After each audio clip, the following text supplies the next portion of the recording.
Hello, and welcome to the Inside EVs podcast for February the 10th, 2023. This is episode 149.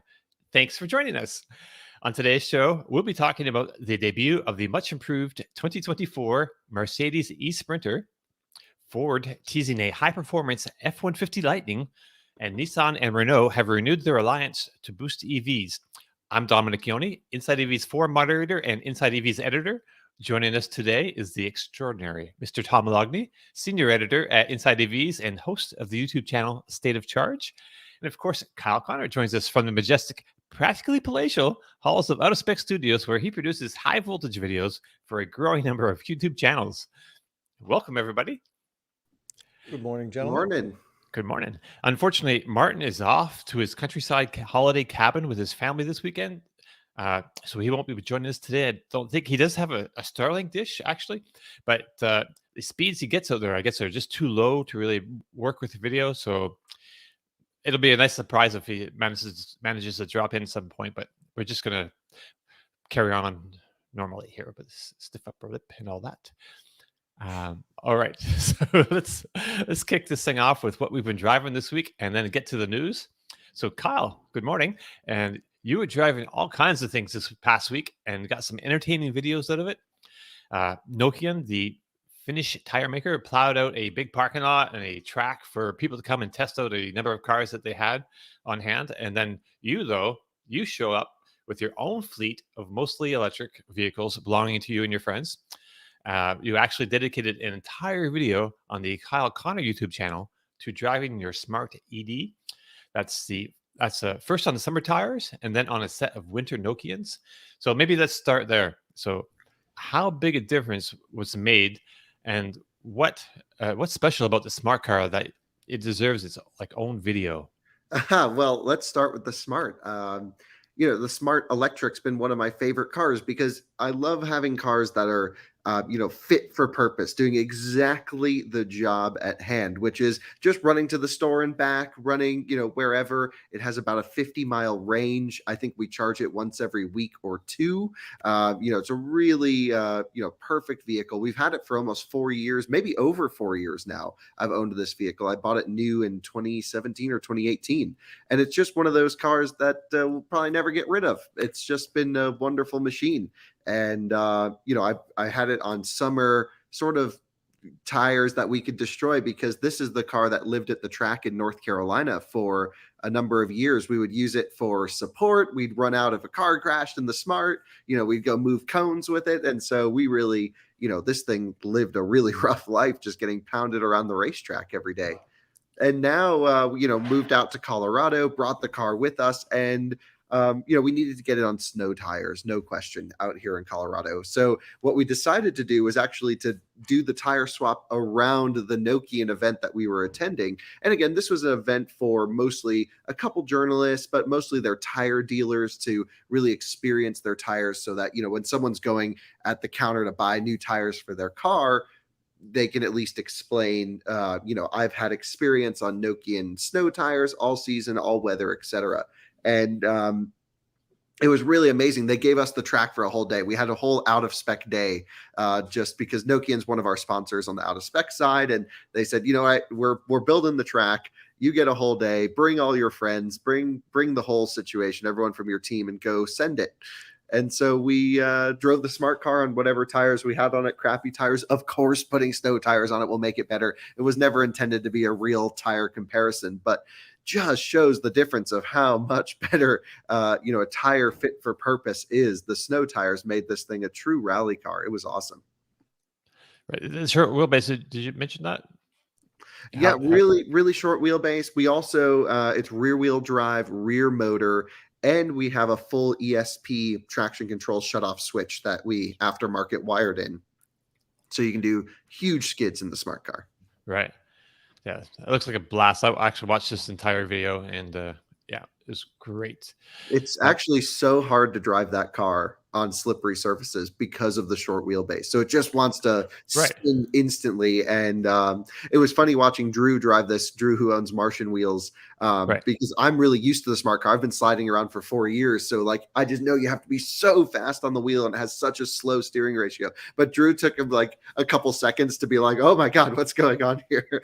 And then he caught up to it. It was really something fun and just a blast. I love the smart car. One of my favorite cars that we have, and one we're never going to get rid of. It's actually going in for some upgrades. We're going to do a little bit of a refresh on it here pretty soon. Oh, nice. It's really nice to get out in a like a big plowed parking lot where you can't hit anything and just get a feel of like the dynamics of a car and on slippery surfaces like that too. It's just, like nothing really substitutes for like experience, and just doing it and feel how the weight shifts back and forth and how it slides the car around. Yeah, getting a car out on slippery surfaces, especially, when I was most interested in, I love to go sideways. That for me is fun and playing around with all the cars, right? But to actually get our team out there, people who, we have new hires that have never done any kind of performance driving yet. So it was great to get them out, get comfortable with cars in dynamic situations, get them tripped up, understand when cars spin, understand how to stop them from spinning, all in a safe environment. It really helps. I would say our guys do a better job at evaluating cars because now they know where they can push them to a little bit more comfortably, how to get them out of a situation if they get crossed up. And each car is a little bit different as well. I shot some more videos there that haven't gone live. One I thought was really interesting, I'll talk about it here on the podcast, was the Rivian R1T versus the F-150 Lightning in a slippery snow situation. So it's really Rivian's 4-motor against Ford's dual motor situation. And I have to say the Ford won. The Ford had a better drivetrain control. It was so easy to just do like 80-mile-an-hour neutral skids in the F-150 Lightning. We did freak out the sensors on pretty much every vehicle. Like we had our Audi e-tron out there and it showed like suspension malfunction, motor malfunction. It went front wheel drive. All the lights came on and you just need to shut them off, turn them back on and they're fine. So we're like, okay, that's like weird. The Lightning did the same thing, which was funny. But what tires did you have on the Lightning, Kyle? We had the Nokian Hakkapeliitta R5. So the really aggressive snow tire, non-studded. And then the Rivian was on a different tire. That was on the 10 studded. It wasn't really a tire comparison as much as it was a drivetrain control comparison. But what I thought was interesting was the Rivian was on the more aggressive tire, and it was faster around the track as expected because of the tire. But all of us preferred the Lightning in dynamic situations. Right. So the other video so when is this video coming out? The Lightning and Rivian video, because that's going to be good. Yeah, probably on Saturday or probably Sunday, something like that. Yep. Okay. So this weekend, subscribe to the Out of Spec Reviews. Yep, that'll go on reviews. Yep. Out of Spec Reviews. All right, that's going to be awesome. So, but you did put another video out this week on the Out of Spec Reviews channel, and it features all the other cars pretty much to some extent. There are several Model 3s, the Audi Skitron, your Rivian R1T, a Mercedes EQS, a Chevy Bolt, just like the whole spectrum there of cars. And of course, your pride and joy, the Renault Twizy. Yes, we had the Twizy out there. It was so great. So we don't need to get into like the nitty gritty of each car exactly, but maybe give us some of the highlights of some of them. Starting with the Rivian, because it had some weird behavior when you go full sideways and send it across the Sony parking lot. Like when you break over the 180 mark. When it's Oh yes, this is the situation that won't affect any Rivian owners except for us. Basically, I like to do these, maybe 30, 40 mile an hour, 360 degree rotations while moving in the same direction. It takes a lot of practice. And I've done this over the years. I'm really lucky to have spent a lot of time on test tracks in cars to build up this weird, sort of feel of what you can do with a car. And so I'm not going to say I'm the best driver by far. There's so many better drivers, but I like to move a car around. And so I'm always said I'm more comfortable sideways than straight.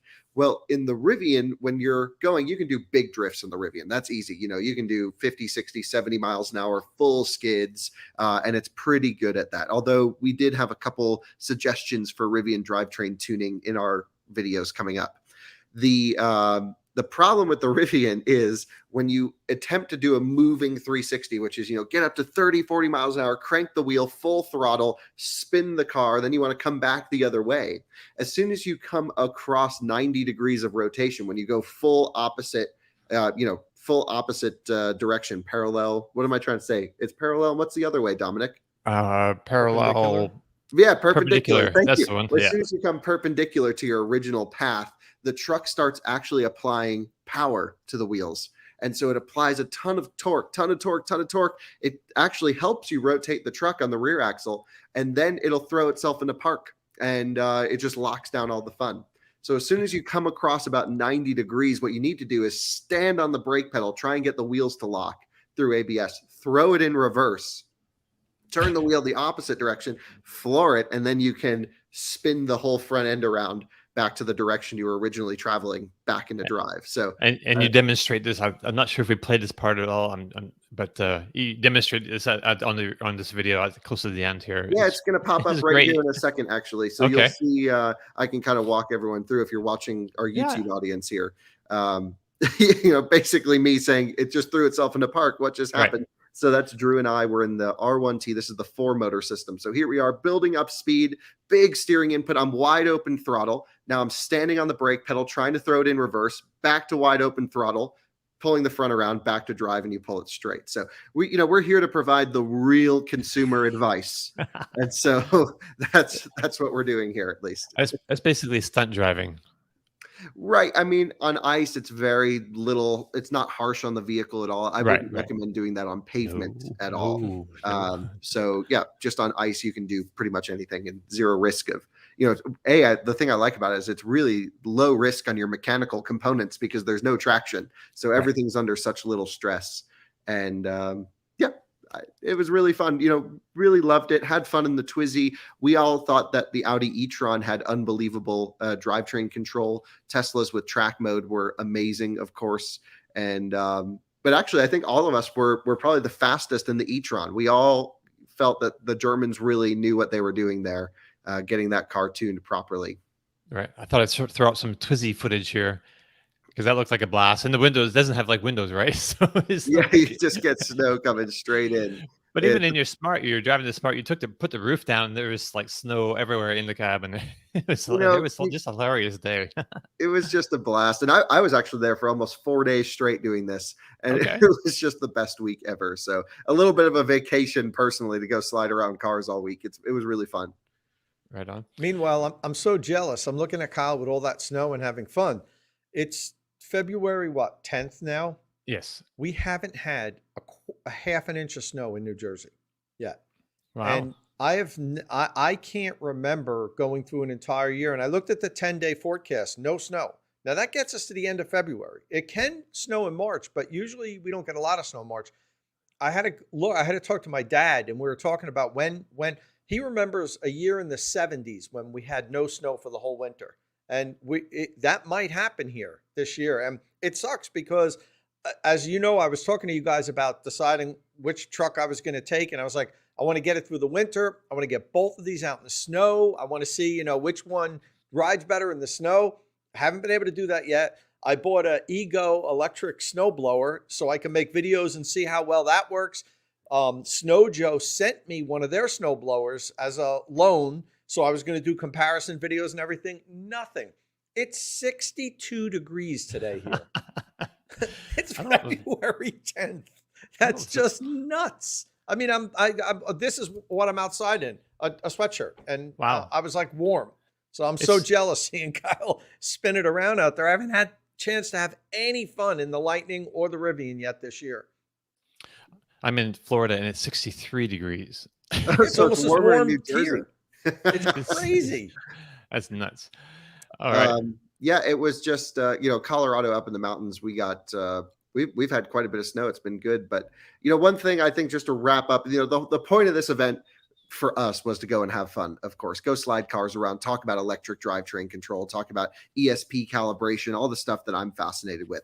For Nokian, though, they put on the event to showcase their tires. This podcast is not sponsored by them at all. I've been driving on Nokian tires well before they sponsored us. I'm just a fan. So for me, it's really one of those ultimate partnerships of, probably the highest quality, super premium snow tires that I've always loved. And it's always been a little bit of a club to be, pull up next to someone on Nokian tires. It's great to have their support and now run Nokians on all of our cars.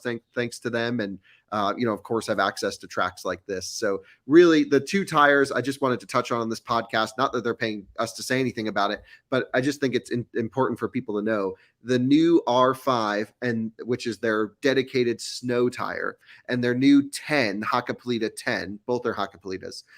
That's a studded version. Basically have 3 versions each. There's a standard, there's an SUV, and then there's an electric adapted version. And I thought it was actually kind of interesting how they adapt their snow tires for EVs. They put an extra layer of rubber over the carcass before the tread blocks go on to handle the extreme torque loads of electric. So the blocks don't just fall over on themselves, so that it's an actual physical difference. And they also have a little bit different sidewall design. The tread blocks sit slightly wider to handle the extra weight. So it's not just they put a foam thing on the inside of the tire. They actually adapt the way the tire works for most electric vehicles. It's pretty cool. And yep. So it's, the foam on the inside's great. Loved the tires. They perform great, but I always recommend Nokian tires, of course, if you drive in cold weather. Yeah. And But I've not never sponsored owned this portion. I've never owned Nokians, but every friend of mine that has owned them says they're the best winter tires they've ever owned. So it's true. Everybody tells me they're fantastic. Now, really quick, we have a comment up here from I forget who left the comment, but somebody asked, Tom, is Tom going to any car shows anytime soon? I definitely will be at the New York Auto Show, which is the first week in April. And while I don't want to blow it and I don't want to jinx us, but I'm trying to organize a live Inside EVs podcast from the New York Auto Show. So don't count on it. We're not set yet, but we're trying to work out the logistics and see if we could do that. If it's possible, I already got the New York Auto Show to commit to allowing us to do it and giving us a space to do it. So if we do that, we'll let everybody know ahead of time, and you can come and hang out with us, meet us, and chat with us, before and after the podcast. So that's probably the second weekend in April. So we're working on it, guys. We're hoping to do it. We always wanted to do a live podcast at some point so we can, see some of our followers and, hang out and talk with you guys and just interact. So look for more information on that upcoming. We're hoping to be able to put it together, but there's a lot of moving parts to this, as well as getting Martin here from the UK, Right. Dom here from Florida, get a Starbucks and drive here from Colorado overnight. I live 50 miles from New York City, so I can just drive there. So that's what we're hoping to do. So we'll update you guys on the podcast as we figure things out. It'd be nice to be in the same room with all y'all and see Martin. Actually, I've never met Martin in real life before, so that'd be really cool. I like Martin a lot. Martin might be a hologram. He might be right? surprised. He Oh, might right? not He may really not even be be a real real. person. Right. Well, I think in Britain, if you're a hologram, you have to have like an H on your forehead or something. I don't know. That's a joke for fans of like Red Dwarf. It's an old sci-fi series that Hey, Robert Dominic, Llewellyn was in. Pardon? Before we continue Sure. on any of this, can we share the big news? No, that's coming up. It's coming up. No, Gotta everyone. stick to Kyle, the you're script. going out of order, Kyle. Gotta Stop stick- it. Gotta Okay. stick to the script, because I still have. I need to ask. Well, I want to talk to because this is more a serious part, like because you had a lot of fun this week, but you also had a great serious video out. So you shared last weekend your first Rate Your Charge report. Yep. So that was pretty cool. So for those who are unaware, Kyle started a new thing called Rate Your Charge. So right now it lives mostly on Twitter, but EV drivers basically charge the cars and make a video or take pictures and share their charging experiences, good, bad, or ugly. You throw it up on Twitter and just tag at Rate Your Charge. Let me just throw this up on the screen here. Present. So yeah, we really miss Martin actually today because Yes, but you're doing great. here we go. So right, so you just go to if you're watching this on YouTube, you can see we have the Twitter page up, Rate Your Charge, or you also have a Google Doc in the description of this video. Actually, on the Out of Specs Reviews channel, there's in the description there's a link to a Google Drive something. That you can also leave your reports and things if you're not using Twitter. So where are we at? So So yeah, right now it lives mostly on Twitter. So you can take that, you then take that data and organize it to get a better look at the overall infrastructure situation. And then you're going to start giving weekly reports. And this is the first one. So I watched this video and I thought it was pretty informative. And I wanted you to give us a little rundown on how the various networks did. Yeah, I can pull it up. Actually, if I don't know if you can navigate over to Twitter and pull it up, but actually, yeah, we can do it here in this video because I took screenshots from it. Basically, every Saturday morning, we're going to release a report of all the check-ins that we received either from Twitter or from a Google form for those of you who don't use Twitter to put into a full report. Right now, of course, we're getting hundreds of check-ins a week. We hope to move that up to thousands here pretty quickly, but we're trying to figure out what to do with the data. This reporting process is just temporary. I've been meeting with app developers all week and last week before, and we're working on building out a full fully integrated app. Now, all of you know how particular I am about how things work, so it's going to take us a while to get this right. So we're going to be dealing with this clunky system for a while. The whole goal of Rate Your Charge is for it not to exist in a number of years. We don't want this to exist in its current form for a long time, because the point of this is basically to say, I had a good charging experience, I had a bad charging experience, and why, or I had a completely failed charging experience, weren't able to charge, and had to turn around. Ooh. Now, there's a couple things I want to note here in the reports. Domenick, if you just move to the right a little bit in the video, keep going, you'll see some pie charts and stuff, and that's where we ranked. There you go. That's where we ranked the check-ins that we received this week. And so Tesla, of course, came in first place. I'm curious to see how long that lasts, though, especially as, in the coming months, hopefully they open up to CCS. I wonder if this will lead to some interoperability issues or things like that. So we'll have to keep an eye on what happens when the supercharger network opens. I'm fairly convinced it's going to happen here pretty soon based on the rumblings that I'm hearing. So and that's why I'm talking about it a lot more, because I'm pretty confident it's going to happen here. It's probably going to start at a few stations and expand out. I don't know. Nothing's been confirmed, but I think that's my feeling. Then ChargePoint in second place, although we didn't have many check-ins at ChargePoint. And again, we're just factoring in DC fast charging in America for this report. So we got 1 million check-ins at level 2 stations, but we're noticing a couple trends with ChargePoint where businesses, government buildings will purchase and install the equipment, but never commission it. So we've had numerous reports of people rolling up to ChargePoint, especially level 2 stations, and the stations are just offline. They've just never been turned on for years. Wow. And so this is a worrying situation. EVgo, pretty good, actually, third place, quite a few check-ins, although I think we had some app inconsistencies there. And then some people noted very slow charging speeds where their battery packs were not the limitation. Now, again, we're relying on the general public for some of these, right? So there's always going to probably be some errors in the check-ins from time to time. That's why we require video, because if we see something weird in the video, or if we're looking around, we check the temperature at the time of the check-in. Ryan Cassell talks about or handles most of the Rate Your Charge stuff for us at the moment. Ryan will call me and be like, hey, Kyle, can you watch this video? Does the check-in make sense? We're trying to do our best to verify with video, but we're dealing with the public. So it's not always going to be 100% accurate. And then unfortunately in last place came Electrify America, even below the hodgepodge of every other third-party charging provider. And that's a bit of a shame to see. A lot of poor check-ins. We also actually are adapting the way that we handle our data, and we really want our viewers, our followers of Rate Your Charge to interact with us, tell us what you like, what you don't like about what we're rating. We're totally open to making this great. This was just our first report, our first go at it.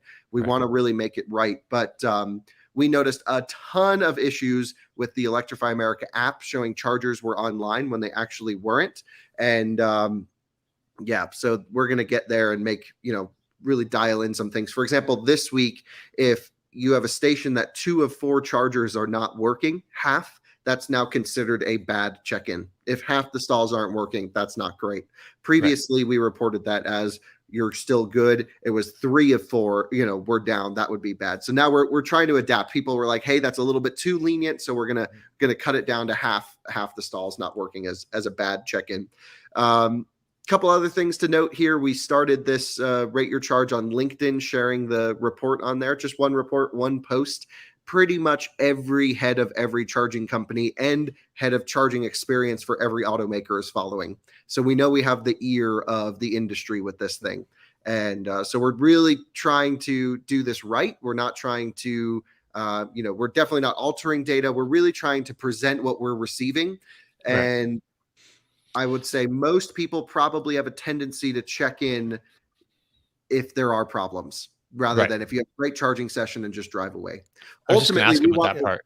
So it might skew the results a bit. The results might seem more negative than they actually are in the real world, but yeah, but in worst case, like the problems still exist. So even if we get the problems, then great, then the ChargePoint operators can go fix those problems. But it is worth noting that out of a full thousands of people charging their cars every day in America, we're getting a very small subset of data at this moment, and we're getting, probably more complaints than positives in general. So it's all to be taken with a grain of salt. But the problems, if they report it, those exist. So those problems, are there. Right. Yes. 100%, Kyle. It's kind of like when I owned my restaurant. People would post reviews on Yelp and so forth. Went there last night. The chicken was overcooked, the pizza was burned, something like that.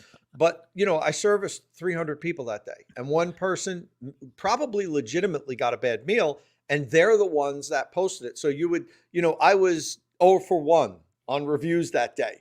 But it's because you're much more likely to complain about something because you feel like you shouldn't have to review something if everything worked as it's supposed to, because that's what it's supposed to do. I don't need to tell everybody, oh, wow, I got here and I charged, because these are charging stations. When you pull up, you're supposed to plug in and be able to charge without a problem. So everybody, I think, understands that. But Kyle, the one thing I will point out, you mentioned before that the right eyes are on this, and that's definitely the case. Some of the people that have been out there talking about charging, you for a long time, Brandon, Flash, myself, all the companies follow us, and they are listening. And I'll give you a great example that just this last week, someone posted a picture of the broken J1772 rocker tabs that lock the charge. Was it Brendan? I forget who it was. Somebody posted on a ChargePoint station. They were both broken. And this is, it's probably the biggest, say pain point of ChargePoint public chargers. That's what breaks. If something's going to break, that's what breaks. Same when I do my charger reviews here, when I drop them, if something's going to break, it's usually that rocker. So somebody posted it, and then I made a comment saying, look, it's a serious problem, and it's a worse problem on the ChargePoint network because ChargePoint doesn't own these units. So they can't roll a truck out to fix them. They're not even allowed to. It's not their property. So now the property owner is responsible for realizing that it's broken. You don't get an alert for something like that. You can get an alert if the whole station's down, but if something's physically broken, nobody knows. So, a lot of these property malls are management companies, they have no idea the thing's down. So it's broken for a long time. And so I commented, yes, it's a big problem with ChargePoint. Many of the property owners really don't care about it, or they realize that stations are losing money, so they're not going to pour even more money on it. They're almost like, well, good, it's broken. Now I don't have to worry about losing money every month on the demand fees and everything. So I posted that, and ChargePoint reached out to me. It was like, look, we understand there's a problem. We have a new chief operating officer, Rick Wilmer. He saw your comment and he'd like to talk to you. So, which is what we want to see, people that recognize people in the industry that are kind of on top of this, and they reach out to talk to you rather than like, I'm not talking to that guy. He's a troublemaker, so we know those people who say that. Yeah, we know. And I don't want to go too much off of what I'm talking about, but we all know we got the announcement last week. Giovanni Palazzo stepped down as CEO of Electrify America. The new CEO is Rob Barajas. What's his name? Barroso. So who's been a friend to this podcast? He's come on the podcast. He's great. Did a good job. So who knows if there's going to be any change in direction, but it can't hurt. So good luck, Rob. We wish you the best of luck. We hope you help right what the wrongs that are going on right now with the network. So Right. you know, Right. we're here not to kill you. We're here to support you, but we Yes. want chargers that work. So Yeah. you know, we'd love to have you back on, you know, if you will. You know, come on and chat with us about this. In any event, so I had the conversation with Rick Wilmer last night, called me up, talked for about 45 minutes. He's like, you know, give me some of your suggestions. Give me some help here. You know, we want to provide a better user experience. We're trying to do a better job. So we chatted about some things, and we talked specifically about that one issue that seems to plague a lot of level 2 ChargePoint chargers. And what he said was one of the first things he's worked on since he came was, and recognized they know that's a problem, that those tabs break. They put out a new kit. It's like this small thing that fits over the connector, and the installer spins it and it pushes out the pin so that it cut the cost of replacing that tab in half. So he's like, we're trying to figure out ways that it's less painful for site operators to get these things replaced. We don't want to have to come out and replace the cable and the whole connector just because a piece of plastic on the end, the tab is broken. So we came out with this new kit. It's going to cut the cost in half. It's a 5-minute replacement. You know, even I think the site operator can even buy this little kit if they want, and then they can just do it themselves. They don't have to roll an electrician. I think that's the case. But in any event, it was good that he saw that I complained about something. They reached out to me. They said, let's have a conversation. I don't have all the answers. Give me some of your answers, Tom. What would you do? You know, how would you improve things? And we're going to have a continuing conversation on this, which is good to see, rather than them blocking us and not wanting to talk to us. Yes. So before we move on to something else, I just want to mention, Kyle, that you had another video, and we're not going to talk about this too much.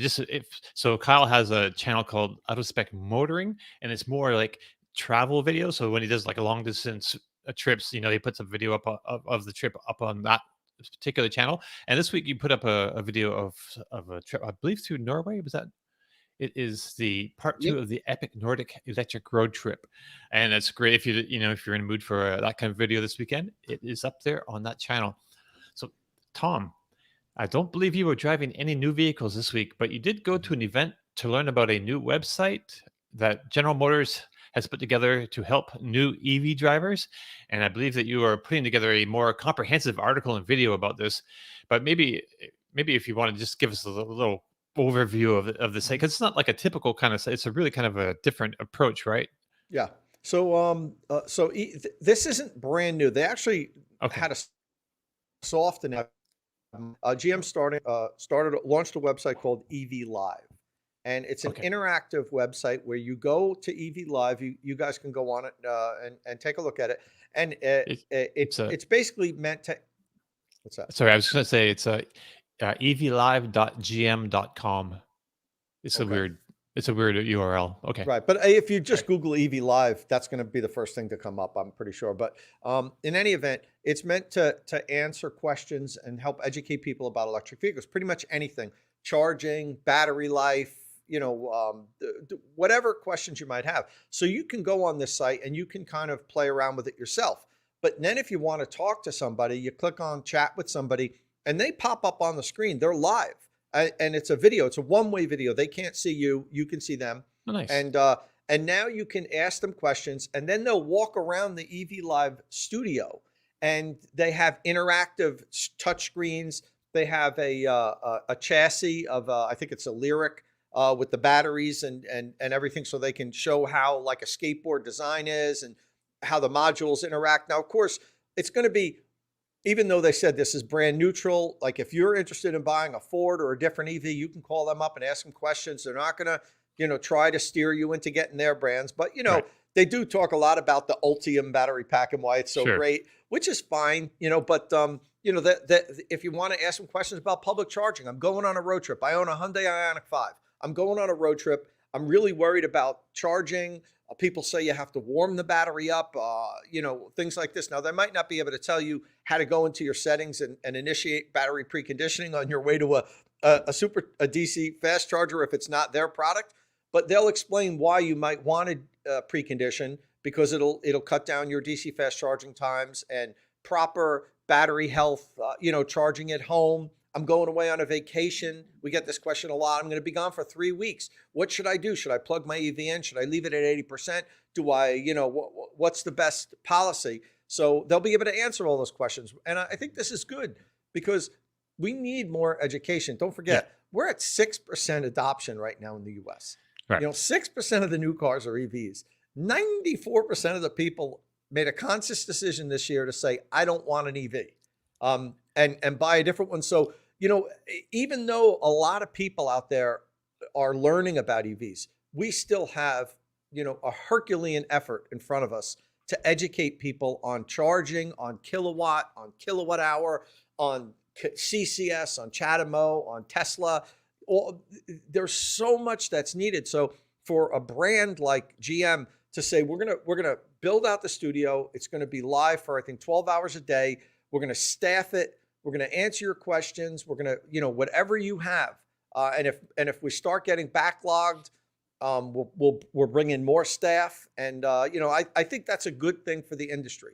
So I'm good on GM. I'm actually going out next week. I haven't set the date yet, and I'm gonna be live in the studio myself. Maybe I'll take a few questions when people call in. But let us know when you're doing that, so we'll wonder call if they'll in. let me do that. But I'm calling it if Tom's manning the phones. That's right. We're gonna get the tough questions going here. Yeah, exactly. And but it'll be fun. I'm gonna interview their EV of their VP of EV ecosystem. And we're gonna have a nice time out there and talk about it because this is right up my alley. As you guys know, I've been doing EV education for many, many years now. I've trained dealers. We have a 1-888 hotline at Plug in America where people can call and ask questions like on the spot if they're at a dealership and so forth. So I've been doing this on a much smaller scale for many years now.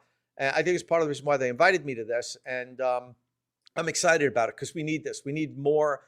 We need education on all kinds of levels. We need, real high level stuff talking about when you're DC fast charging, battery temperatures and voltage and amps and all that stuff.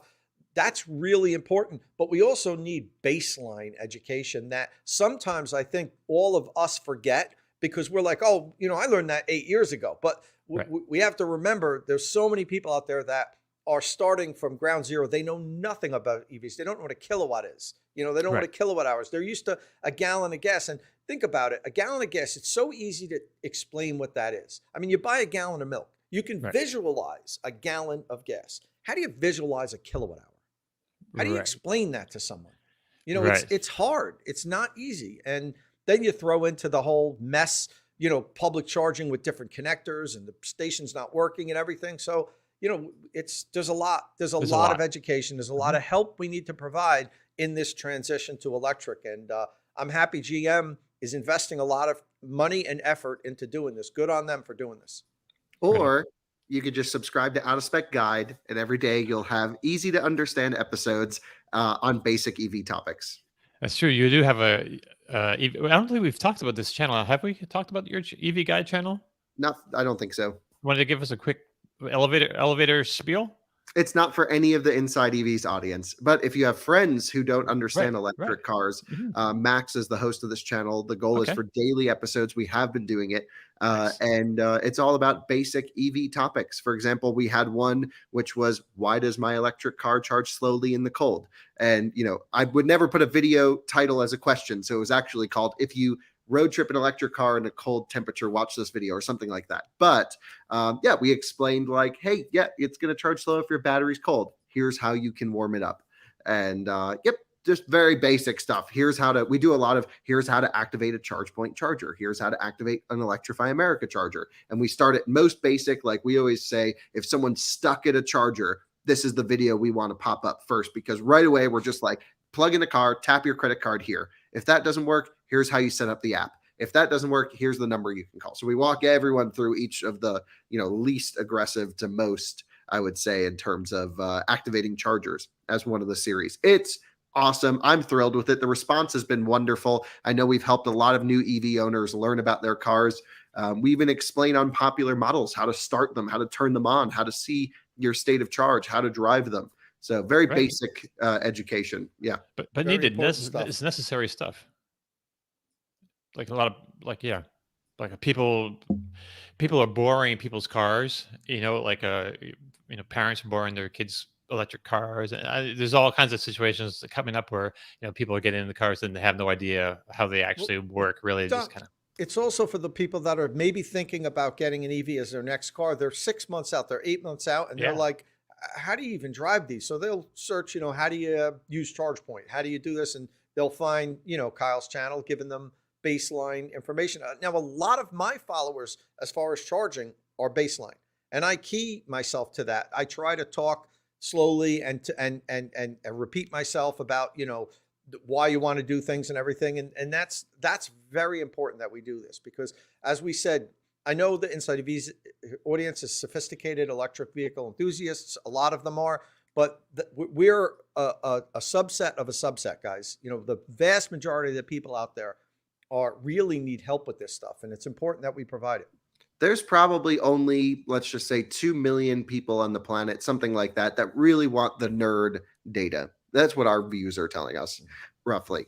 The more mainstream we go, the better viewership there actually is. So I'm taking the Out of Spec Reviews channel and going nerdier as we launch the Out of Spec Guide channel to help with the majority of people.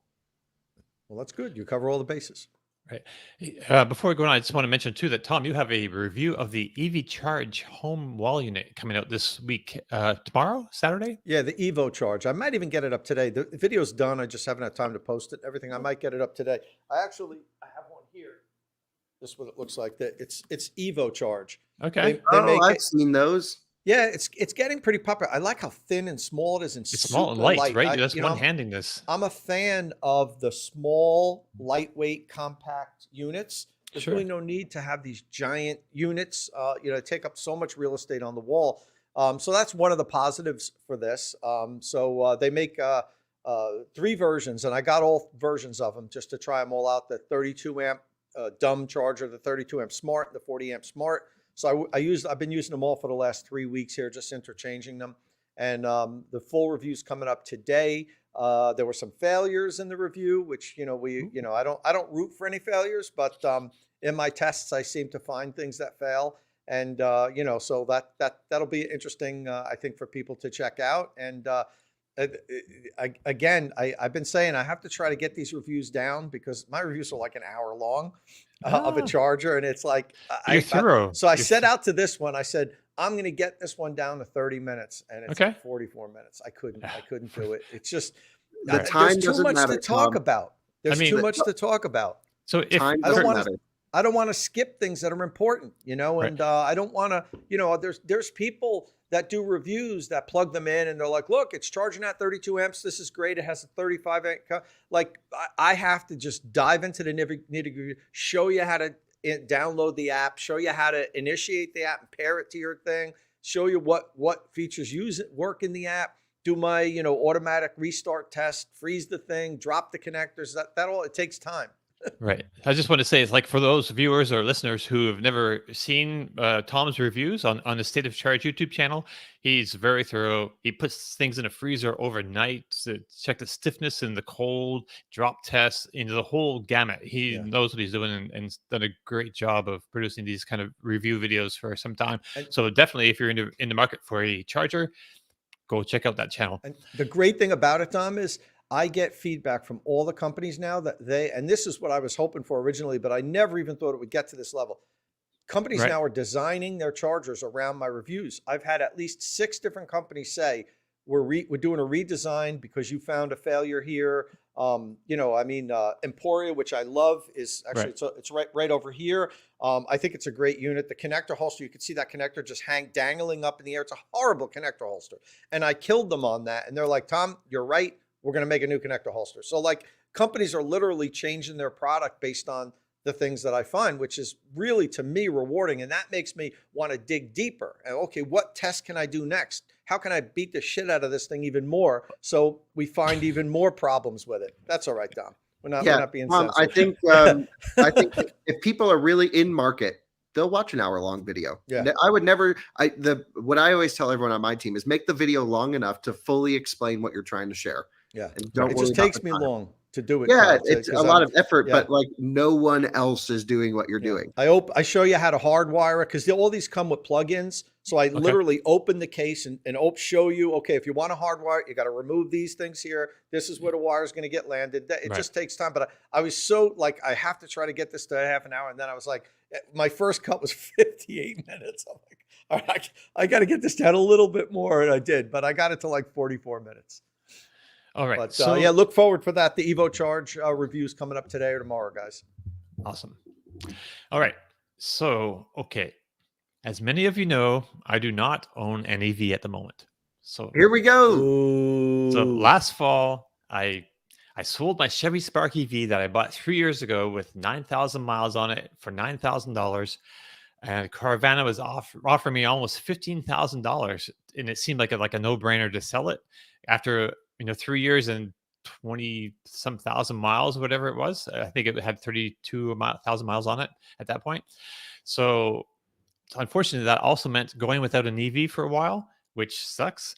So I decided that since used car prices are so high, it makes some sense to buy new, which I've never done before.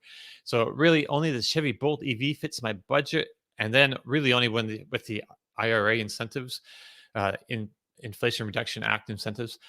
Well, it took a time for the eligibility for those programs to be made clear. And before the new year, if you bought a Bolt, you'd only get half of the $7,500 credit.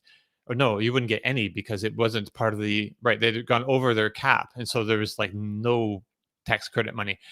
And then, so in the new year, we thought there'd be like half of that because we don't know if the battery minerals in the battery, meet the criteria yet.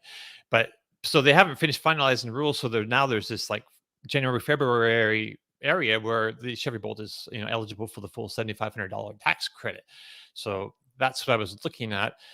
Let's see, yeah, if you bought so I decided anyway to wait until the new year to buy. So well, turns out cheap Chevy Bolts are not easy to find in January. We're not easy to find. So with this incentive now available, a lot of people were in the market. Supply was already tight, and then I learned that they changed the nature of the tax credit from a refundable one to a non-refundable one. And then I realized that I didn't really pay enough in taxes to really taking much advantage of the credit anyway, which, so that made me look at the used market. And so last week I decided I should get a used Chevy Bolt EV because those prices have come down some, or I could go with a used Tesla if I could find a decent deal. So long story short, Kyle was tired of me, or he's tired of this Domenick with no EV yet storyline.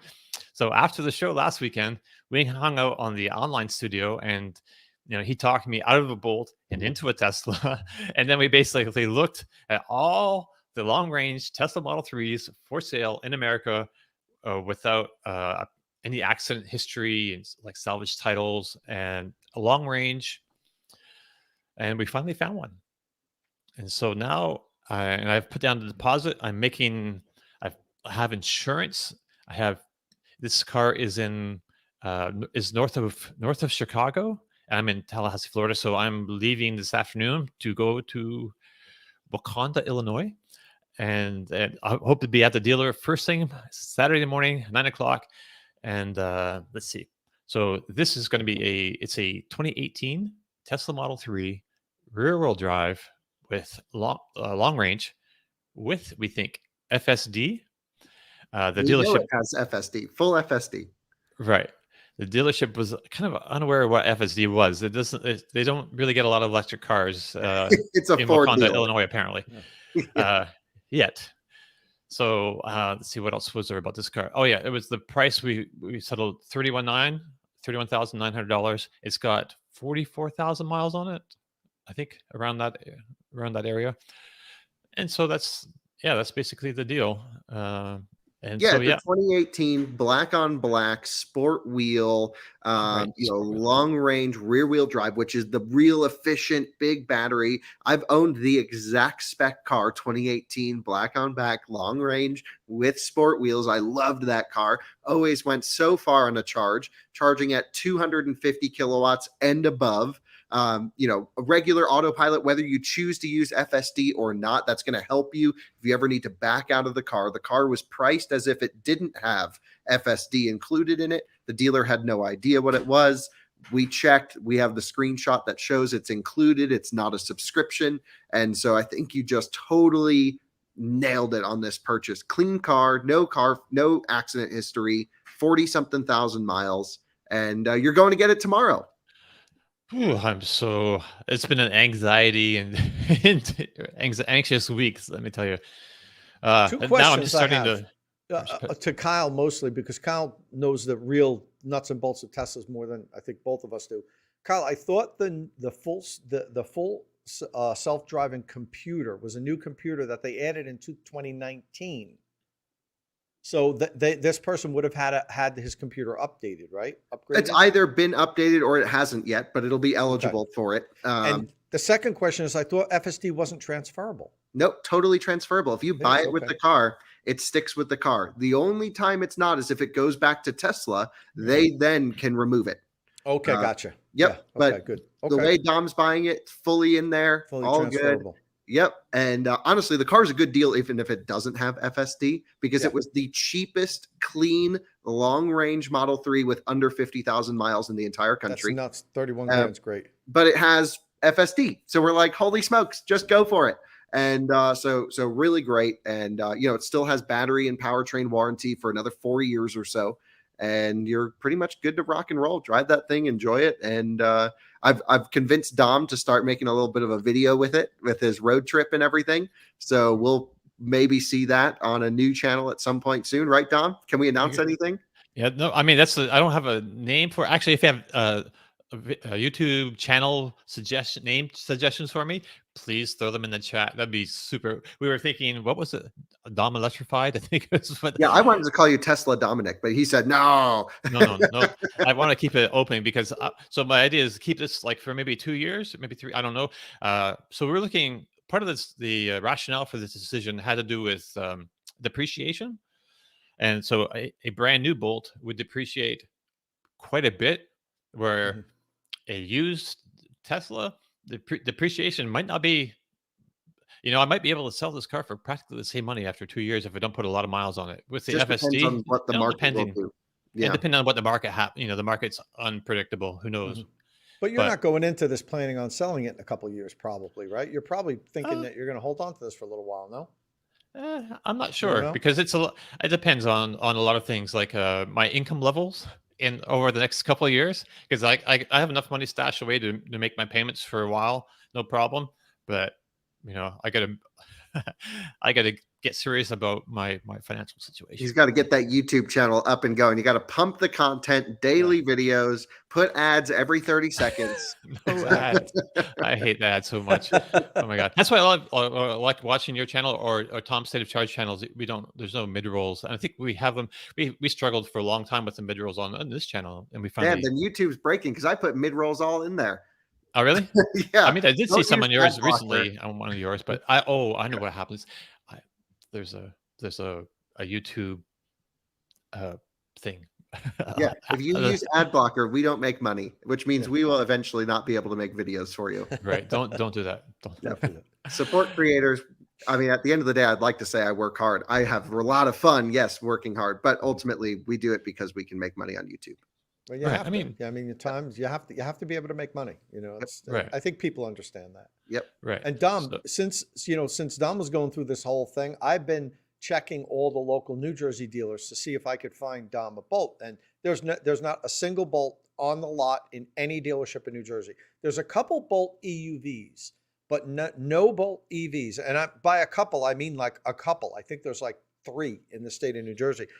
And many of the dealers here are marking up the Bolts over MSRP. So you can't even walk in and order one without $3,000 over MSRP. But I found a couple of dealers that would order one at MSRP. And here in New Jersey, you get the $7,500 federal tax credit. I think you don't have to take possession of it before March 1st. You just have to order it, right, for it to qualify for the federal tax credit. You just have to. I don't know. It's like it's hard to get a I straight thought you answer. just had to have an order in any event. So and just doing this research and going around, I started thinking about it myself because it's $7,500 federal tax credit, and New Jersey has a $4,000 cash on the hood point of sale rebate for EVs less than $45,000. So if I were to get a Bolt 1LT that with no options, which is fine, it's $26,500. Yeah. Okay, all in, and New Jersey has no sales tax, so on EVs. So $26,500, $7,500, $4,000. It's $15,000 all in for a brand new Bolt EV here. So I'm actually thinking about going and buying one. And why not? 15 grand. I'm going to make a decision this week. So by next week's podcast, I'll either have an order, and I'll hold up the order sheet here for a Bolt, or I'll have decided not to. But, or you'll be in the Bolt. You'll just find one. No, every dealer, the dealers that I talked to said, look, if we order you one now, you're looking at a minimum of 3 months. Yeah, is what they told me. I think if you buy one, you have to be forced to only DC fast charge it at 50 kilowatts. Well, there'll be plenty of that, you know that. But so as I've talked to, I've talked about this on the podcast a lot. I told everybody in the spring I'm going to decide which truck I'm going to keep. So if I do want to sell one of the trucks, we would need a second vehicle, and this would work just fine. I mean, one of the problems I do have having only 2 pickup trucks is my wife works in New York City. She takes public transportation, takes a train, but on occasion she has to drive in the city. The parking lots will not allow either one of these trucks in their decks. And as a matter of fact, last week I told you I went to New York to meet the GM's EV Live event, and I called a deck ahead of time. I said, I have a Rivian R1T. It's a pickup truck. It's a mid-sized pickup truck. I'm going to park it here. The person said, yeah, you can come in. I paid ahead online. I used Spot Hero. You can pay ahead of time for the thing. I showed up. I'm pulling in the lot. The guy comes running out. Nope, no pickup trucks. Get out. Now the event starts in 15 minutes. I'm in New York City. I actually convinced the guy to let me park there. It took a while, and my wallet had to come out. But he did let me park there. But when Meredith comes to this, goes into the city, she cannot get a lot that lets her park the Rivian. So it's a problem now that we only have 2 pickup trucks. They will not let pickup trucks park in the lots. And it's weird because they used to allow it. It seems like this started happening during COVID, because she always used to take the Toyota Tacoma into the city. And my Rivian's like 4 inches longer than a Tacoma. And when I roll into the parking deck, I put it all the way down to Neil mode, like to the lowest. So it's small. It's not a big, tall truck. It's not going to hit any of the beams or anything, but in any event, so it might work for us to do that, to have one truck and a Bolt. So next week I'll make an announcement. I'm either in or out of it. I decided that I'm going to make that decision this week. So Larry has a good Bolt before Dom. No, you'll have a Bolt before me, but you won't have an EV before me, unless there's a problem tomorrow, because we're worried about how long it takes to transfer the the title. So the Tesla, the car will let me charge at a supercharger. I've got my credit card in the app already. Well, at that point, you own the car. You're stuck with it. They're not taking it back. Oh yeah, no, they're not taking it back. You just got to sit there and wait for Tesla to add it to your account. Right. I could be in Chicago for days. Yeah, it could be. Right. So, but I need to get back actually Monday morning. My wife has an appointment at 6:30 a.m. on Monday morning, so I need to be back here Sunday night. So it's going to be a drive. I'm like driving. Yeah. Full send, maybe you're going to be riding it down to 0 using 250 kilowatt charging, hopping chargers. Right. I'm going to out of spec it. Kyle Connor all the way. That's right. Under 5% at the superchargers. Yeah, if you arrive at 5% or greater, that's a fail. You need to run this thing all the way out. No, really, actually, the long range packs 5% plug-ins fine. Rate my supercharge. Larry, why will I be sorry? Tell me, why will I be sorry? I know it's a lower trim, but lower heated seats. So it just comes with a lot of extra. So I like the base 2 LT is pretty nice. Or I was thinking the base 1 LT with there's one package on it that adds heated seats and heated steering wheel. Yeah, that's $1,000 for the heated, and it's really just heated seats. You live in New Jersey though. You need heated seats. I know, but I have a heated garage here. So, but the only option I was thinking about is $495. It's a package that you get the the rear cross traffic alert, which is Right. really good for parking lots when you're backing up. And that's only That's $495. I might tick that box, but not the. I'm not going to get to pay $1,000 for heated seats. And that's the package I didn't want. I don't like really, all the beeping at me and no, stuff. that's good in a parking lot Better a backing beat out. than a smash. Yeah, exactly. It's True, real, true. especially the cars are so quiet backing up. It's to me, I think it's a good buy. But the point of this would be for me to get the Bolt for as cheap as possible. That was Right. why I was going to do a 1LT, Right. no options. It's $15,000 exactly out the door. Like That's a great for car for brand $15,000. new Oh my God. car. That's You a know, terrific that's car for you know, $15,000. yeah. Think about it. That's ridiculous. So that might happen this week, guys. We'll see. What Okay. color should I get? I'm really not decided. Ice blue is okay. The I like gray the ice. ghost seems okay. I don't know. Yeah, Grey Ghost is all right. I don't like the dark blue metallic so much. And that's like $1,500. I'm not paying for paint. oh yeah, I'm yeah. only Oh, getting the and colors I like that the are white and black. standard. You know, I like the white ones. At least in pictures. I haven't seen one in real life yet. We'll see. Actually. Well, we'll see. Next week I might have a contract to hold up next week. We'll see. So Smidge 204 has a great suggestion here. We need a Kyle Connor bobblehead to stick on the dashboard for inspiration while driving, and I'm 100% agree. You can have a bobblehead made of you. There's like sites online where you send them your picture and they make them. Oh, really? I Okay. don't think I would ever want that. You might not Oh, have a you choice. wouldn't. We might make it That's right. and That would be give the it worst away. thing. That would be the worst thing to ever happen. Is like I just should how to order a ruin lot of like people's 20 days. of them and give them away on Twitter. Oh my gosh, that would be like, what worse thing could you imagine showing up at your doorstep other than just me, a bobblehead of me? That's so bad. But I Okay. do want to thank someone. I don't know if they watch this show Oh, or it's from our true. YouTube channel or something. Randomly, someone Mhm. must have found my address. Not hard to find me. You have it And right there? what was that? You have it right there. What you're talking about to Yeah, talk about? no, Oh, okay. just showed up. I don't have it with me now, but Okay. randomly someone sent me some model Twizzies, and don't know who they came from or where, but they're like not the little one. They're like really nice ones. So thank you very much, Wow. whoever sent them. Yeah. Yeah, I saw that. It was pretty cool. That's very nice. There's nice people out there in the world, you know? Yeah, Um, very. so all right. So let's talk about some news, I Oh, guess. sorry, Oh, just to no. interject. Can we just go through your logistical plan for getting your Model 3 really quick? So we're finishing up the show. Yeah. What time are you going to the My airport? sister's coming to the air, pick me up at 2, go to the airport. I go to Atlanta. There's a couple hours of layover, and I land, I think, at 8:30, which is a bit late to go pick it up tonight. Yeah. So I'm going to stay overnight and then hit the dealership first thing in the morning. But are you going to stay overnight in Wakanda or in Wakanda. Sigma? Yeah. So It's you're going close, to like 10 Uber up minutes from there the or something? dealership. I'm Okay. like trying to leave as little to chance or fate as possible. Yeah. really. Yeah. So But I hopefully, told Dom that something will go wrong. You're buying right, a used Tesla from a Ford dealer. There's going to be some hiccup somewhere along the way. right. So I've got the check right here. Very nice. Yes. So you're going to pay for it. And then you're going to, I guess at that point, you can get a piece of paper. You're going to submit it through the Tesla app, Right. change the name in the car, show your ID. And Right. then people are saying within just a few minutes, it'll be added to your account. This will be an interesting process. Yeah, right. So recent buyers of used Teslas said it's pretty quick now, but I think on the app it says like it takes 2 or 3 days, but that is not. No, it should. If it's 2 or 3 days, I'm in deep doo doo. Yep. If it's in 2 or 3 days, you'll be exploring Chicago by way of level 2 chargers. Sounds like a blast. Well, right. Apparently, it has.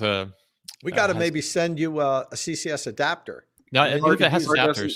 Well, car Oh, doesn't, this won't. It won't. so Can't the use car it. doesn't support CCS. He'll Yeah. have to bring it to get the ChargePort swap because Yeah. it's 2018. Yeah, that's right. I forgot. Yep. Oh.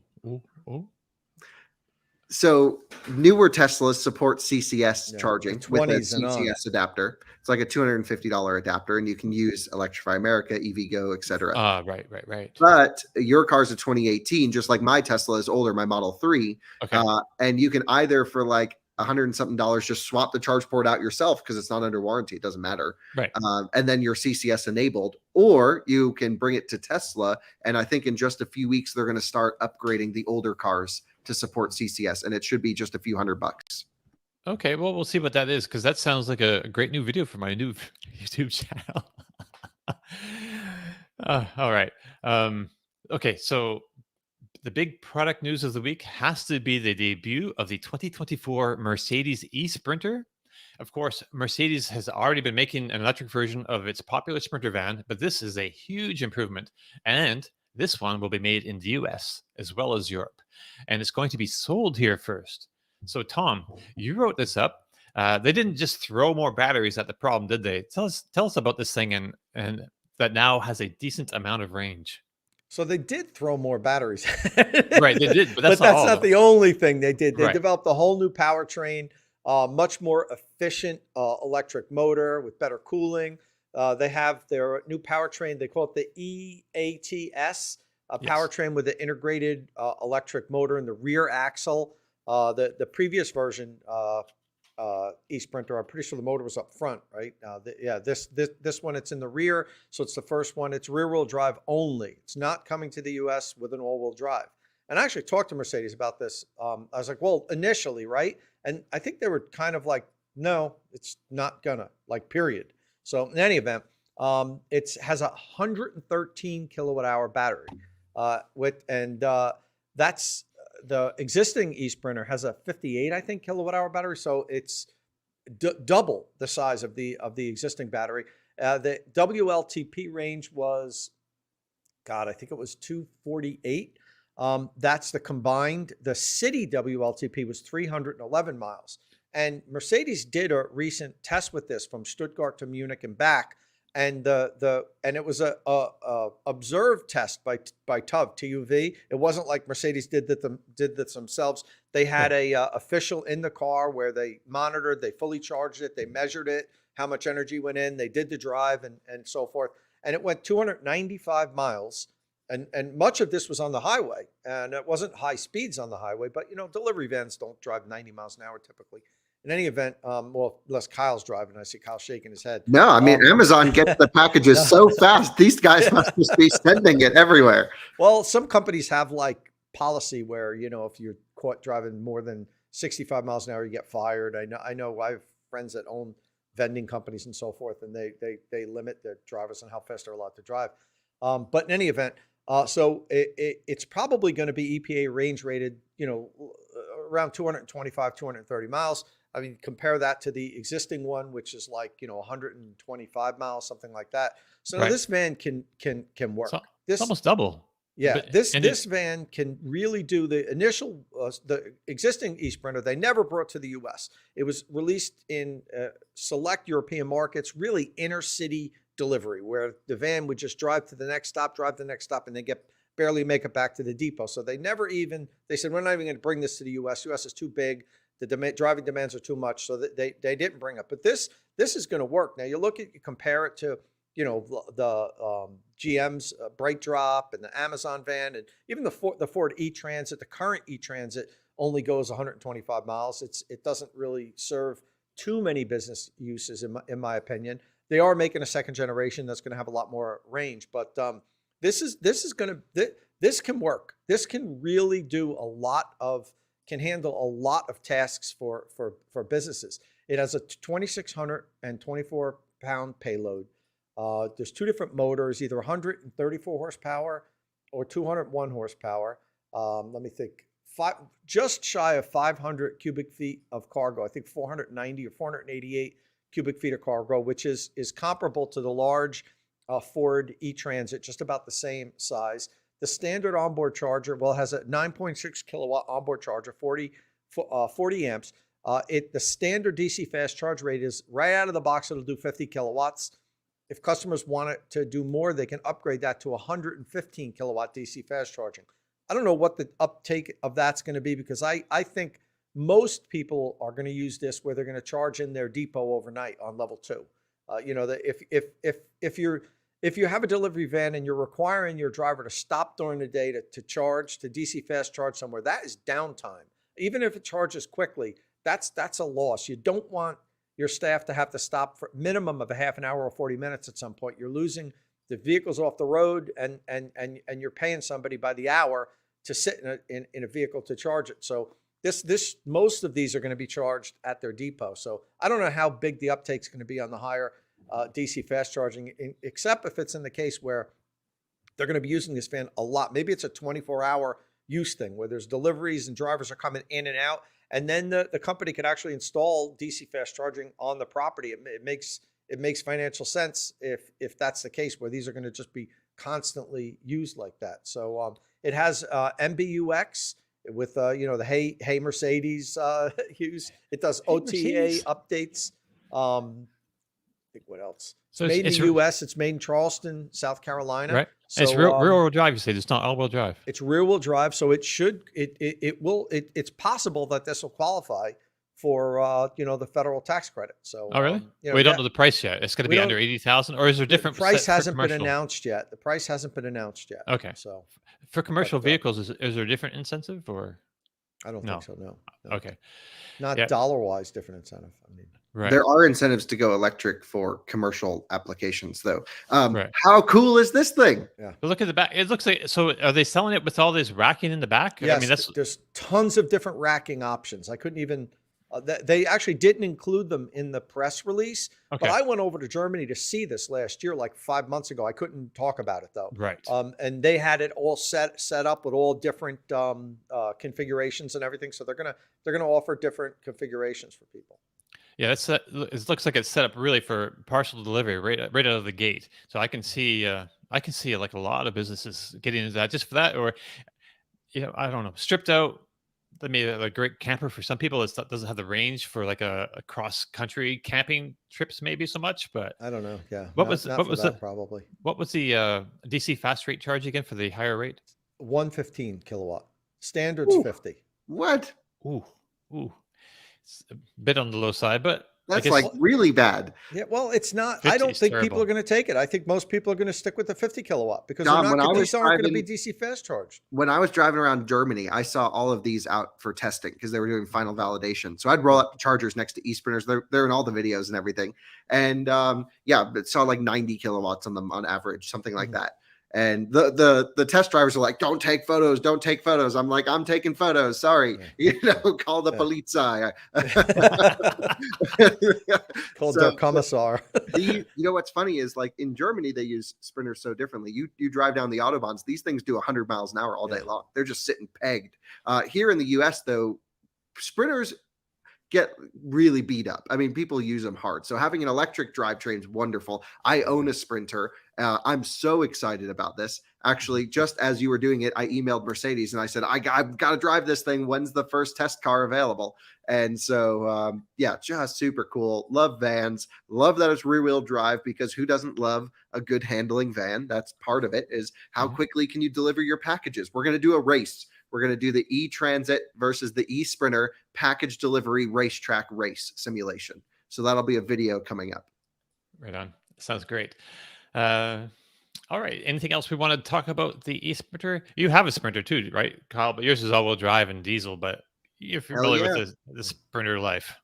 Yeah, love it. I'm a Sprinter fan. And, well, I won't talk about it.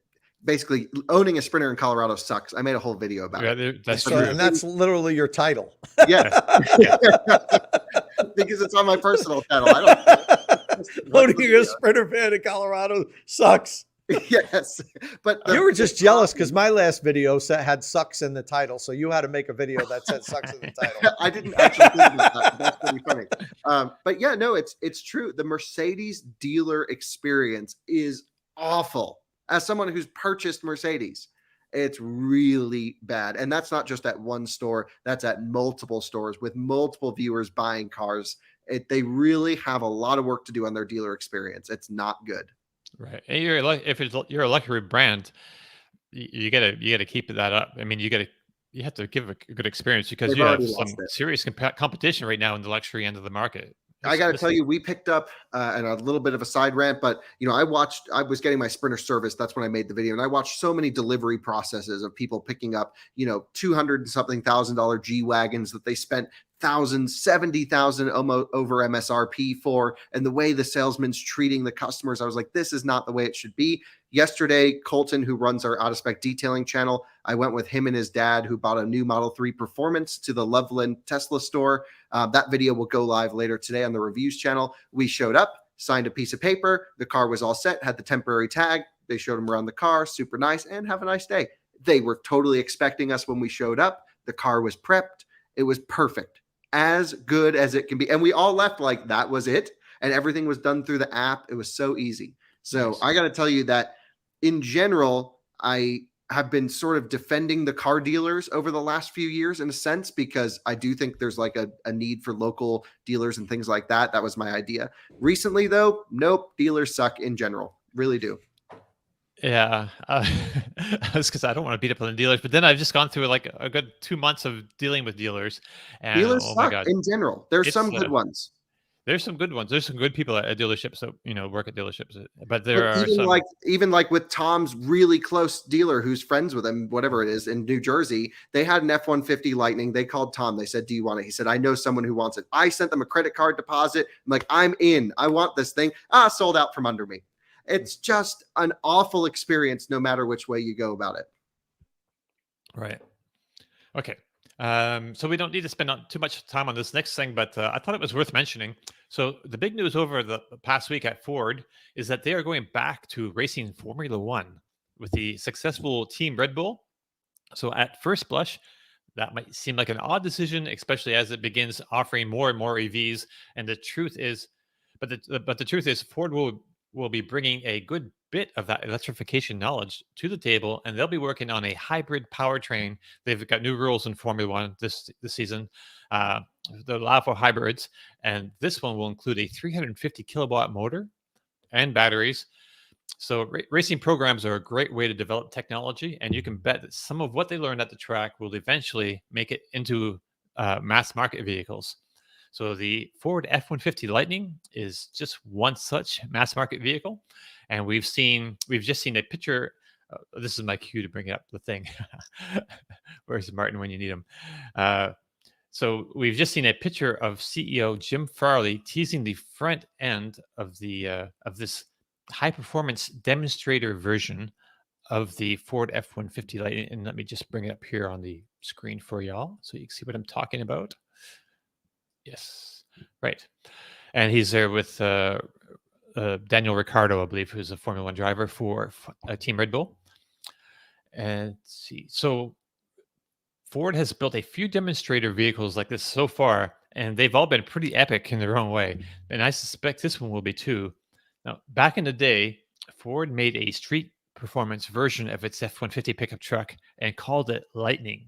So, Kyle, do you think Ford should take a page out of its own book and make a Lightning? Yes, and they should call it that. The Ford Lightning. Right? Ford Lightning. Or in other words, so a performance trim with a more sport-oriented ride and handling. So the F-150 Lightning, which Tom owns, and I'd like to hear your opinion about this too, Tom. You like the way it rides. It's soft, it's cushy. Do you think... Go ahead. Yeah. Yeah, there has to be some sacrifice in the ride quality if they're going to really make it, because one of the things that it doesn't do well is handle. It's not, you're plowing into turns and everything. You could feel the weight, it's a compromise. So yeah, I probably wouldn't get the Lightning, or maybe they call it the Lightning Bolt. But in any event, they can do that. Yeah, they could. Bolt EV. No, the Lightning Bolt. But in any event, that I probably wouldn't go for it, because this thing is damn fast to begin with. I mean, it's a 4-second pickup truck, for crying out loud.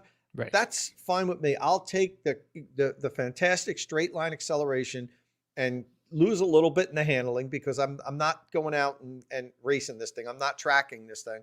But on a long trip, in a second, this is the vehicle that I choose out of the garage, because it just rides so well. It's so quiet. You don't feel a single bump. I mean, it just eats up everything on the road. Completely different driving experience. Yeah, the Ford Lightning Thunder, maybe, or Lightning Strike. I like that. That's a good one. Yeah, that's a good one. PF Cutters might have nailed it. But I love the balance as it is now. Would I take a little bit more straight line power? Of course. Who wouldn't? There's never too much. But I don't know. I would. It's great that they're doing this. Okay, but I think what we really need Ford to get is work on efficiency and range. And have it even more efficient than it is, and go more than 400 miles so that when people are towing, it becomes even more utilitarian. I mean, I'm not downplaying a performance version. That's great. But it wouldn't be what I would take. I've said this a million times. This is a great package as is out of the gate. It doesn't need improvement. I'd take some more range, but that's it. Right. What someone really needs to do is to make an F-150 Lightning Raptor and put the big 37s on there, the long travel suspension, the wide body. It would get 3 miles of range, but how sick would it be to see that thing jumping through the air? Yeah, I know the suspension would have to be really tough though, with that weight and the battery underneath when it comes down, Kyle. Yeah, it's actually not that much heavier than a normal F-150 by the time you factor in the engine and some other driveline components. Like I'd have to look that. It's 6,700 pounds. Yeah, I don't it's think not a regular that F1 much more. Yeah, okay. I don't even know what a regular. And it would probably F-150 is. jump pretty well because the center of mass is situated a little bit farther back. So rather than nose diving, like every time you see a Raptor R with the V8 jump, it just nose dives down all the way. This thing could just it'd be so cool. And then you could change the way it jumps by putting more things in the frunk or the bed. So according to this result, the Ford F-150 Raptor has a curb weight of 5,740 pounds. So it's 1,000 pounds more than a Raptor. Yeah, right. Easy. So it might EV jumps. Maybe the next generation of Ford F-150 Lightning, because they're making a whole new platform for this, right? I understand, right? For making a whole new platform for the next. Well, the next gen. Yeah, the 2025 is going to be next gen. And, right. I mean, so it's perfect to think about it because time-wise, you've got the Lightning came out last year. This year, we've got the Chevy Silverado EV. The 2024, we get the Dodge Ram, Revolution. 2025, we get the next version of the Lightning. So it's like every year we're going to have a completely new, and it's not just going to be the Lightning. Ford hasn't announced this yet, but they're going to have smaller sized electric pickups in 2025 too, I think. I don't know if it's Maverick or I think they have Ranger. announced that. Have they announced the timing yet? I know they're definitely working on it. And right, they're definitely working on it. Yeah, I mean that's going to be killer. Imagine a Maverick, with a 100 kilowatt hour battery pack. I mean, that's, right, man. That'd be killer. I want a Maverick so bad, like a lot of electric Maverick. I mean, even just the regular one, I kind of like, but then I don't want to buy gas or burn gas. So I like, electric versions of the Maverick would be so freaking sweet. I could trade my Tesla. They can't even build the gas ones fast enough. Right. They can't. I mean, the demand is crazy for them. Yeah. There's no need for them to electrify it at this moment. Right. But just to be clear about the high performance Lightning F-150 Lightning, that's the demonstrator model. We're not saying that they're going to be producing this for consumers yet, or like maybe the at all. Mach-E 1400 or the drag thing that they built. It's a showcase. Right. Well, it's just to demonstrate. Probably, but you never know. Like that, sometimes they come out with something like this, and it's not as crazy like the Mach-E 1400. Like it's just a hopped up version, and then they say all of a sudden they say people loved it so much we're gonna make 2,000 of them or something like that. You don't know. It's possible that they might do a limited edition one and have a small run of them. So. I think that'd be cool. People will buy them. They could put 125 grand or something, and people will buy them. We'll probably learn more about this next week, and we can talk about it next show or the show after. We don't want to spend a whole lot of time on it but I wonder if they've used the Formula One motors in this demonstrator, though. That's kind of what I'm wondering, if they've made a couple of those, or maybe they've put 4 of them in there, because even like their Mach-E 1400, that was a whole different. It's nothing to do with, not completely unrelated to the powertrain that's in the consumer version of the Mach-E. Yeah. So they could do that here too. We'll have to see. I have to ask Kyle a question, Dom, before we moved on. Something, Kyle. So, have you ever had any problems with your R1T's cameras at night? All of a sudden, my cameras now at night, there's like no night vision at all. Like when it gets dark and I'm put in reverse or the front camera, it's just black, and you could see like lights in the distance if there's a car behind me or whatever. But all of a sudden, the camera just doesn't work at night.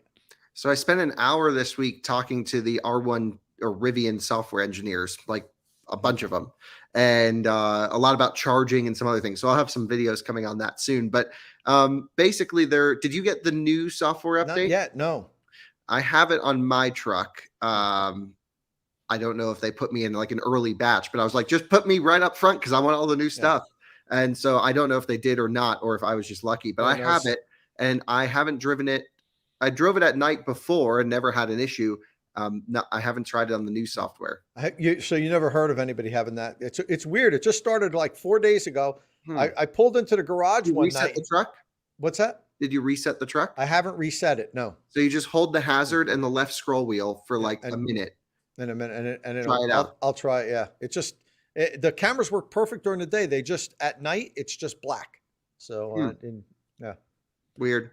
Yeah, no, but I since we're on the topic, I want to say how awesome and upfront the Rivian engineers were with me, and how much they value our feedback, which I thought was great. And yeah, I'll put together something, probably not a reviews video, probably just an out of spec podcast on it, but a lot of improvements to the charging performance in this newest software, a lot. Well, needed it. Yeah, absolutely. And so the delayed cooling is now kicking on way sooner, and they're really, using software to maximize their hardware package. There's still some limitations, of course, but I really appreciated how upfront they were with me on the whole situation. And yep, I'll have more to share soon. Right on. So moving on to our next subject, it's been painful to watch the Nissan electric vehicle program stumble through the past few years, but finally the Aria is shipping in the US. That's the replacement or the next vehicle after the Leaf. But the supply is tight. The pricing is less competitive than you might expect. But now Nissan and Renault have had a strategic alliance for some time. But ever since, or even before, Carlos Ghosn was arrested for alleged financial wrongdoing, and he was the CEO at Nissan at one point. There's been a lot of friction there, and it wasn't as beneficial to the partners maybe as it could have been.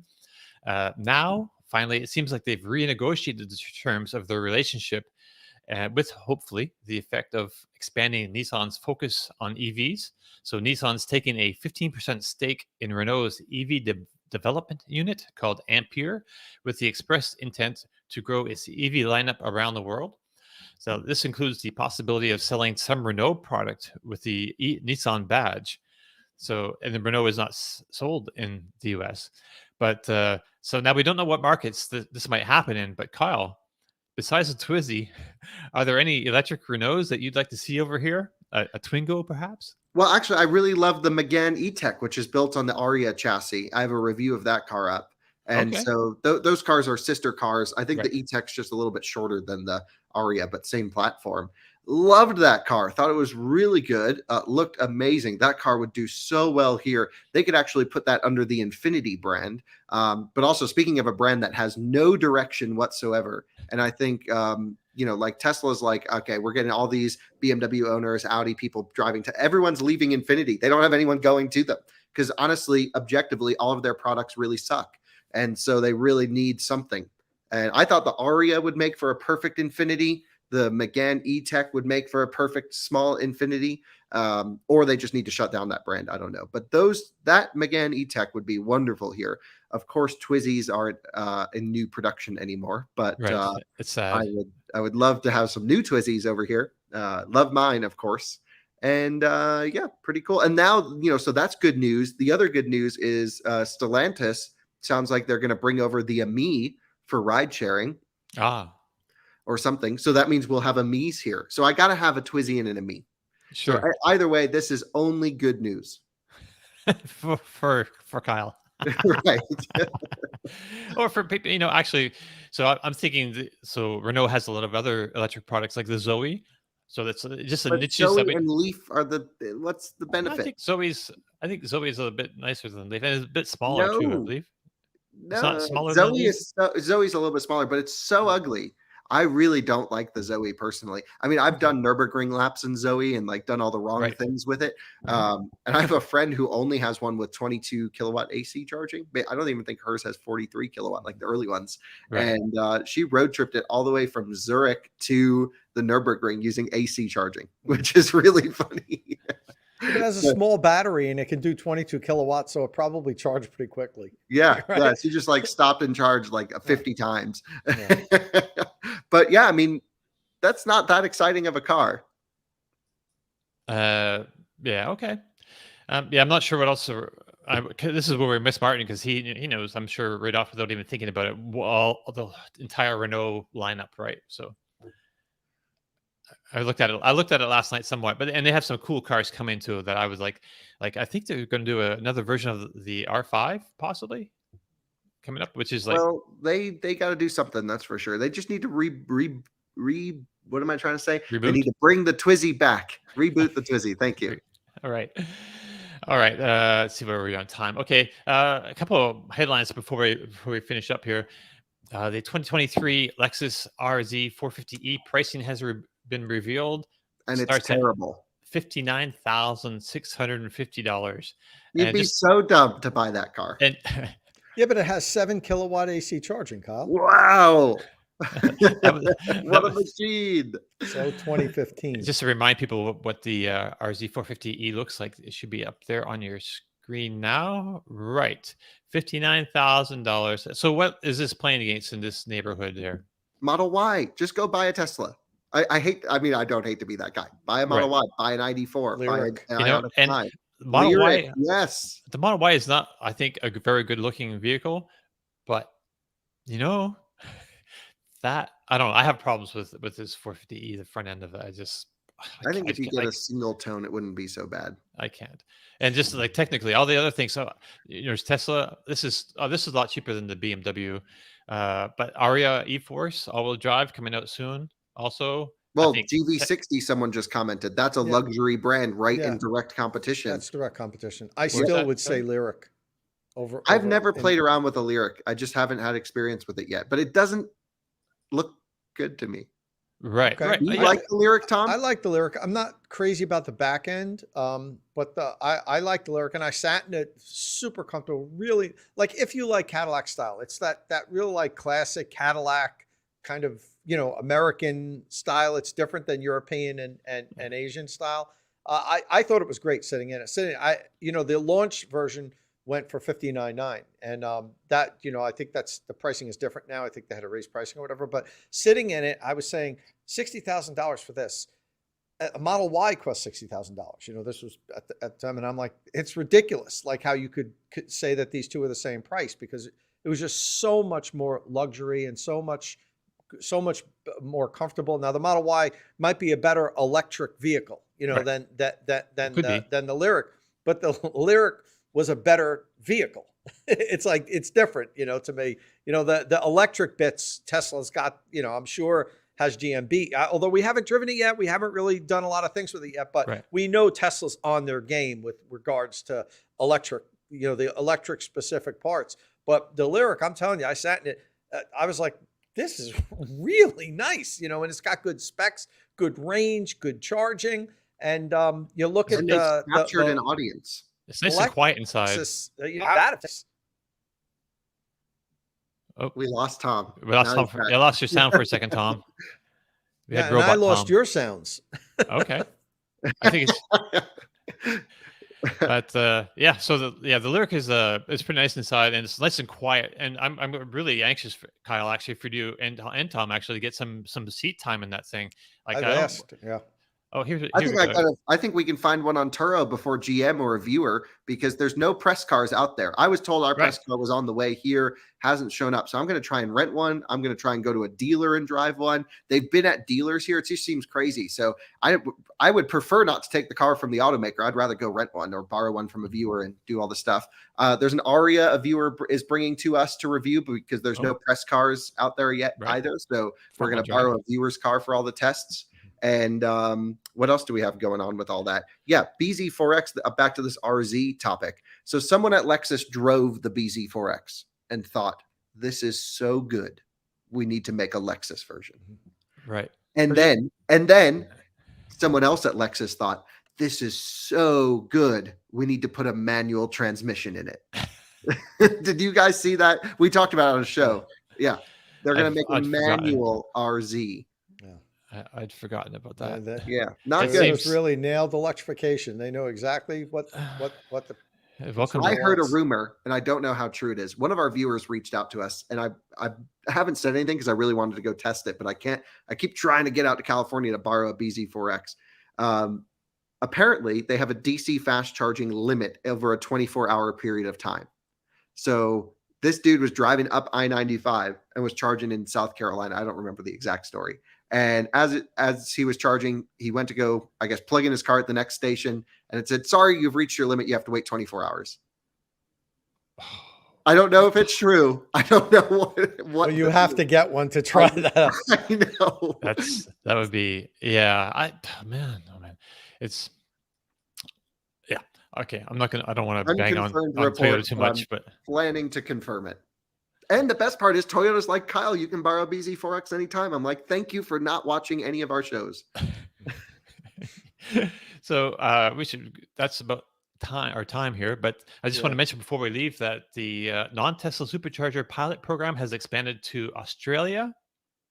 So if you're in Australia, you can look forward to charging your non-Tesla at a supercharger.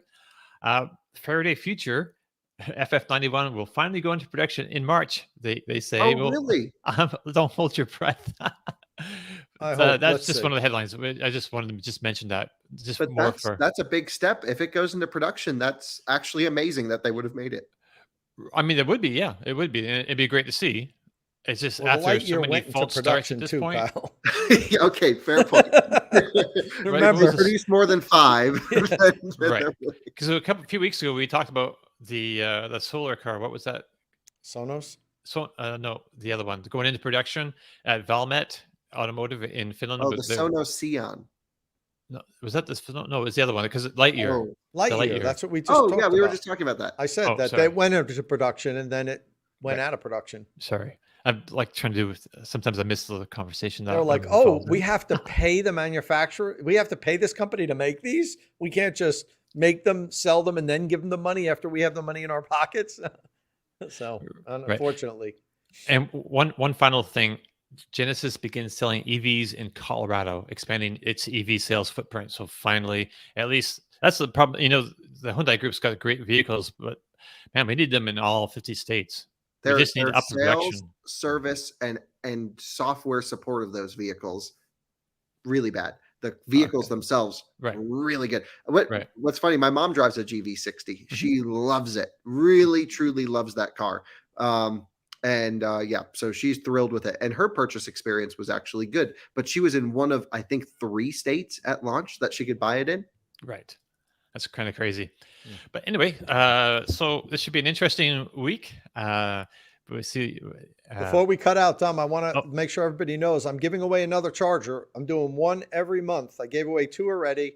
And now this month I'm giving away the Grizzly Smart, which you can see right there.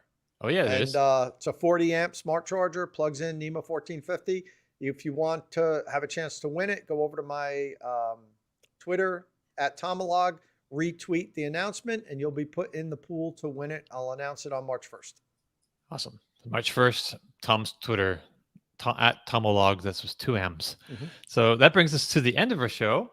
If you have any questions or comments, you can leave them on the Inside EV's forum podcast thread or on our YouTube or Twitch comment sections. If you like the show, or even if you did like the show, please give us a thumbs up. You don't have to like it to give us a like. Right. If you're watching this on YouTube, maybe you just feel sorry for me. I don't know. Tom gets $1 for every like we get. That's how he gets paid. Right now he's got to buy a Tesla. So really hit that like button. Right. So don't forget, you can find and follow our panelists on Twitter. Follow Tom Mologney at Tomolog. That's with 2 M's. Martin Lee, when he's here, and when he's not here, is at EV News Daily. And Kyle Connor is at It's Kyle Connor.